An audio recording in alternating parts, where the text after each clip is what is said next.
बातमी एक अत्यंत महत्त्वाची। मुंबईमध्ये मराठा समन्वयक आणि ओबीसी नेते प्रकाश शेंडगे यांच्यामध्ये भेट झाली आहे। 20 तारखेच्या मोर्चासाठी मराठा बांधवांनी आणि ओबीसींनी सुद्धा आझाद मैदानाची मागणी केली आहे आणि या बैठकीमध्ये दोन्ही पक्षांनी सामंजस्याची भूमिका घेतल्याची माहिती मिळते आहे। दोन समाजात तेढ निर्माण होऊ नये अशी दोन्ही समाजांची भावना असल्याचंही समोर येत आहे।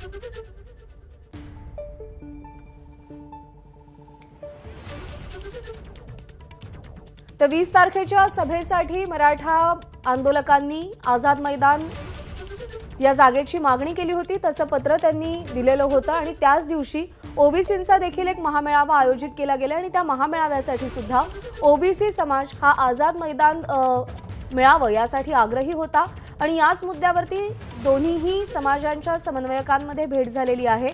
प्रकाश शेंडगे आणि मराठा समाजाच्या शिष्टमंडळात भेट झाली आहे आणि या दोनही बाजूंनी अत्यंत सामंजस्यानं या मुद्द्यावरती चर्चा झाल्याचं कळतंय। दोन्ही समाजांमध्ये कोणतीही तेढ निर्माण होऊ नये अशी दोघांचीही भूमिका असल्याचं इथे कळतंय।